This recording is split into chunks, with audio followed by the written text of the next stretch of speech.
IndyCar World Series, which this year involves races from coast to coast, is in Milwaukee, Wisconsin today for stop number 4, the Dana Rex Mays 200 at State Fair Park. An incident here a year ago caused the Bignati team to demonstrate their displeasure with a kart decision by flying the skull and crossbones at Cleveland. Their driver, Tom Sneva, the 1983 Indy champion. We felt we won this race here at Milwaukee all along, and there was some dissension, and they tried to take it away from us on a technicality, but you know, the crew and I all felt like we won that race fair and square. We went to the next couple races and flew a little flag with the skull and crossbones on it to sort of represent the crew's feeling, because they work so hard and they have a lot of pride in what they do, and then they felt they weren't treated justly, and fortunately it was turned around, justice prevailed, and we ended up winning the race. The technicality that Tom spoke of involved the car's side pods. They were found to be too low, but Sneva claimed they were lowered by the crowd in victory lane. Tom took the lead from Al Unser with less than 10 laps to go. Al Unser and Tom Sneva battle for position down the backstretch as they go around Mike Mosley, but Sneva unable to do so. Now in turn 3, here it is, Tom Sneva passing Al Unser in turn 3, and Sneva goes into the lead with 7 laps to go. Tom Sneva takes over the lead once again. So Tom Sneva took the checkered flag, but for a while, CART took the victory away. A 3-judge independent panel later gave Sneva back his victory here at Milwaukee. But now it's 1984, and 3 races have produced 3 winners. Sneva at Phoenix, Mario Andretti at Long Beach, and Rick Mears at Indianapolis. And so we greet you again from State Fair Park in Milwaukee, Wisconsin for the Dana Rex Mays 200. Beautiful weather here this afternoon, 77 degrees. Winds are northwesterly at 12 miles an hour, mostly sunny skies, and only a 10% chance of rain. Hi, everybody. I'm Bob Jenkins along with Larry Newber. Since 1950, 6 drivers have won the Indianapolis 500 and then come here the very next race and repeated with victory. It's happened 2 times in a row, 2 years ago with Gordon Johncock and last year with Tom Sneva. And I think it is more than just irony. There is such an emotional crest that you reach when you win a big race like the Indianapolis 500. And what happens is the crew gets relaxed. You know all the big jobs are accomplished, and all those little things that make the difference between finishing first, second, or third, they just seem to get done. And I think that really is a factor, winning Indianapolis, coming here and doing well at Milwaukee. Last Sunday, we had settled down for a duel between Tom Sneva and Rick Mears for the checkered flag at Indianapolis. But Tom Sneva dropped out of the race. Looks like that battle could be renewed here this afternoon. Yeah, I think you got one of the best seats in the house right now, those of you at home. If I were there, I'd stay put, because this could be a real excellent race with Tom and Rick up front. Then you mix in Mario Andretti. He's the only other driver who has won on the trail in 1984. He looks ready, and you start thinking about those great Ward, Foyt, Jones duels back in the 1960s, maybe Bobby Allison, Darrell Waltrip, and Cale Yarborough. This could be a humdinger, so stay close to the set. As is the case with all of our IndyCar races, Gary Lee is covering the pit area for us. Here's Gary. Thank you, Bob, and good afternoon. This Milwaukee mile underscores the importance of a fast, efficient pit stop. The race has been lengthened by 50 miles to 200 miles or 200 laps. The crews say they can make it on 2 stops. But remember, the track is only a mile in length. A slow stop could put a driver a lap behind the leaders.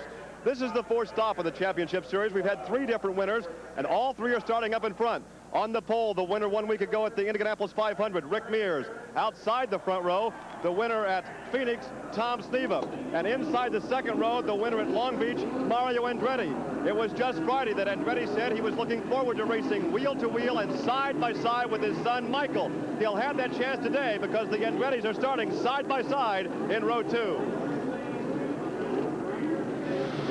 The Dana Rex Mays 200 is brought to you by Pontiac. Test drive a new Pontiac at your Pontiac dealer, because at Pontiac, we build excitement.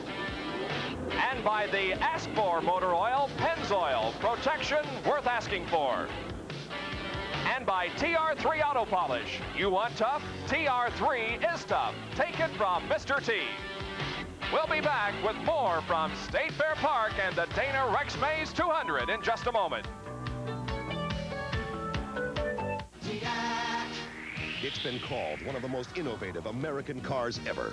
Its unique Enduraflex body panels resist minor dents and will never rust. Introducing Pontiac Fiero, America's first mid-engine production car. Fiero, a brilliant example of Pontiac innovation in action. Fiero, only from Pontiac. We build excitement, Pontiac. 24 cars are lined up, ready to take off and warm up the engines before the start of the 200-mile, 200-lap race here at State Fair Park in Milwaukee. We're on a 1-mile flat paved oval. And let's look at the starting lineup now for today's race. On the pole from Bakersfield, California, in car number 6, driving the Pennzoil March Cosworth, Rick Mears, qualifying at 143 miles an hour. Outside row number 1, Tom Sneva, car 4 from Paradise Valley, Arizona, in the Texaco Star. The second row, Mario Andretti from Nazareth, Pennsylvania, in the Newman Haas Budweiser Lola, car number 3. Outside his son, Michael Andretti, car number 99, the Electrolux Craco March. In the third row, Al Unser Sr. from Albuquerque, New Mexico, in car number 1, the Miller High Life March. And outside of row number 3, from Milan, Italy, car number 33, Teo Fabi, in the Forsyth Skull Bandit March. In the fourth row, car number 5, Bobby Rahal from Dublin, Ohio, in the 7-Eleven Red Roof Inns March. And outside of row number 4, Al Unser Jr., car 7, in the Coors Light Silver Bullet. In the fifth row, Dick Simon, car number 22, the Break Free March, Dick from San Juan Capistrano, California. Outside of row number 5, car 41, Howdy Holmes from Ann Arbor, Michigan, in the Jiffy Mixes March. In the sixth row, Gordon Johncock, car 20, Gordon from Coldwater, Michigan, the STP Oil Treatment March. And on the outside of the sixth row, car number 98, Kevin Cogan from Redondo Beach, California, in the Dubonnet Curbs Record Eagle 84 car powered by Pontiac. The seventh row, Danny Sullivan in car 30 and Danny and Gaius in 25. In the eighth row, Al Holbert in number 21 and Chip Ganassi in number 40. In the ninth row, Chris Neifeld in car 72 and Herm Johnson in 28. The 10th row, Gary Bettenhausen in car number 82 and Ed Pym in number 64. In the 11th row, Jeff Brabham in car number 18 and Roberto Guerrero in number 9. And in the last row, 2 added by Promoter's Option, Scott Brayton in car 37 and Stan Fox in number 24. Indianapolis, of course, is exciting, and it's an essential part of every season, but it's always great to get back on the trail and go after that championship. Indianapolis car type racing, the major leagues of open wheels.